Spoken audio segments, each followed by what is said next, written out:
आज हम लोग करेंगे क्वेश्चन नंबर 9, जिसमें कहा गया है कि in a Bohr model hydrogen atom electron is treated as a particle going in a circle with the centre at the proton.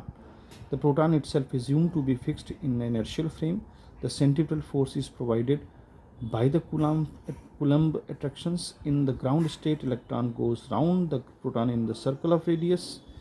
तो ये 5.3 इंटू समथिंग दे रखा है और स्पीड जो है हमको पता करना है इलेक्ट्रॉन की, मास दे रखा है इलेक्ट्रॉन का और चार्ज दे रखा है प्रोटॉन का, यानी इलेक्ट्रॉन प्रोटॉन दोनों का चार्ज सेम होता है.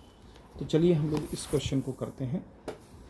अब इस क्वेश्चन में जो गिवन वैल्यूज़ हैं उनका हम लाभ उठाएंगे और यहाँ समझते हैं कि मान लीजिए ये एक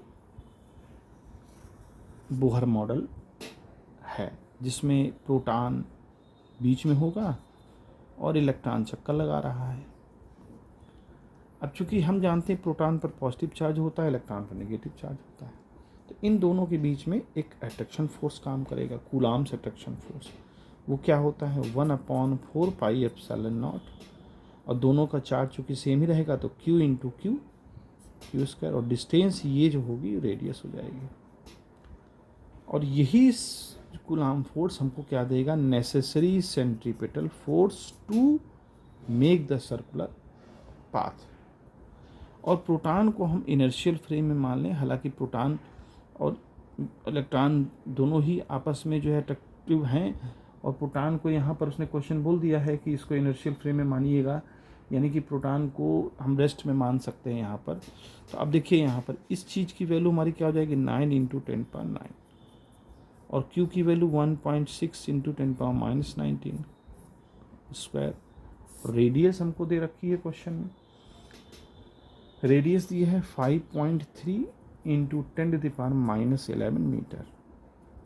मास हमको दिया हुआ है 9.1 इंटू, चूँकि इलेक्ट्रॉन पे ही हम देख रहे हैं, इलेक्ट्रॉन पर फोर्स, इलेक्ट्रॉन की स्पीड हमको निकालना है तो इलेक्ट्रॉन का मास ले लिया -31, और v स्क्वायर और डिवाइड बाई r mv². अच्छा q बाई 1 सेकेंड, ये r स्क्वायर होगा, यहाँ उसके बीच का डिस्टेंस का स्क्वायर होता है. अब यहाँ पर भी r की वैल्यू रख दें, हालांकि r कैंसिल आउट हो जाएगा तो मैं रखने की ज़रूरत नहीं थी, r पहले काट देना चाहिए था. चलिए कोई बात नहीं.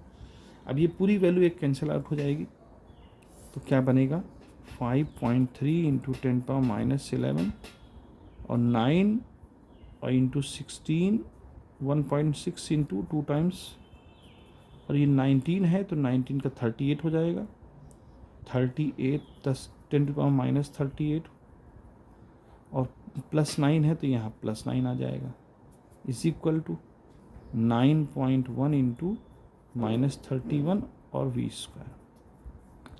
तो v स्क्वायर की वैल्यू देखिए क्या आएगी हमारी, ये सारा वैल्यू नीचे चला जाएगा तो 5.3 इंटू 9.1 इंटू 10⁻31 नीचे आ जाएगा, 31 और 11 मिलकर कितना हो जाएगा 42 माइनस के.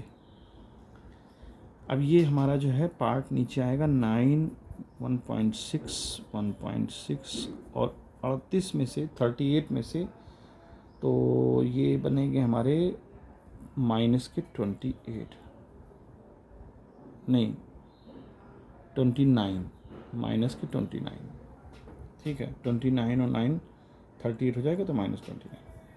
अब यहाँ से हमको वैल्यूज़, ये डेसिमल ये डेसिमल, यहाँ से डेसिमल कैंसिल, तो क्या बचेगा 9 16 इंटू 16 और डिवाइडेड बाई 553 91, और -41 ऊपर चला जाएगा तो ये जो है 42 प्लस में हो जाएगा, 29 माइनस में हो जाएगा, तो 12 12 में से 9 गया 3, 3 में से 2 जाएगा 1 13, इन तक 13 प्लस में आ जाएगा, ये वैल्यू हमारी प्लस में आ जाएगी 13. अब हमें क्या करना है, इसका स्क्वायर रूट लेना है, ठीक है. तो जब इसका स्क्वायर रूट लेंगे तो ये जो है लगभग जो है हमारा वैल्यू आ जाएगी, v का स्क्वायर रूट लिया हमने तो 9 इंटू 16 डिवाइड बाई 53 इंटू 9.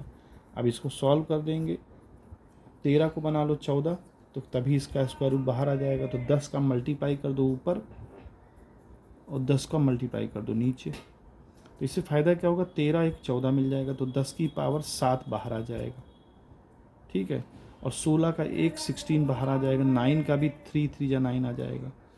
नीचे क्या बचेगा, तो अंडर रूट में जो नीचे बचेगा वो बचेगा 53, यानी 0 मिलके 530 इंटू 91 है ना।